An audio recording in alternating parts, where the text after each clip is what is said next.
Pol Pogbaning hayoti cho'qqidan qulashgacha bo'lgan haqiqiy drama. Pol Fransiyada Gvineyadan ko'chib kelgan muhojirlar oilasida dunyoga kelgan. U kambag'al oilada o'sgan bo'lsa-da, undagi tug'ma iqtidor Polni tezda katta futbolga, Manchester United akademiyasiga yetakladi. E'tiborlisi, Pogba 2013-yilgi U20 Jahon chempionati chorak finalida O'zbekiston yoshlar terma jamoasiga qarshi o'ynab, penaltidan gol urgandi. O'shanda Fransiya chempion bo'ladi, Pogba esa turnirning eng yaxshi futbolchisi deb topiladi. Shundan so'ng Italiyaning Juventus klubida u dunyo darajasidagi yulduzga aylandi. Golden Boy mukofotini qo'lga kiritib, Oltin to'p mukofotiga bir necha bor nomzodlar qatoriga kirdi.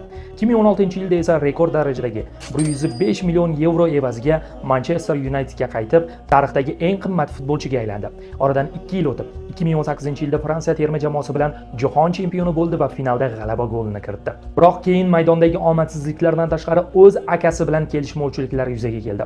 2023-yilda uning qonida taqiqlangan modda topilib, doping tufayli 4 yilga futboldan chetlatildi. Yaqinda sport arbitraj sudi bu muddatni qisqartirdi va Pogba Fransiyaning Monaco klubi bilan shartnoma imzolab, katta futbolga qaytgandi. Afsuski, u bir necha kun avval Angliyadagi yig'inda chap sonidan juda og'ir jarohat oldi. Shu tufayli Monaco jamoasi Pogba bilan shartnomani bekor qilmoqchi, lekin Pogbaning agentlari unga yangi jamoa qidirayotgan bo'lsa-da, Pol Pogba ruhiy va jismoniy charchoqlardan so'ng butsalarni mixga ilish arafasida.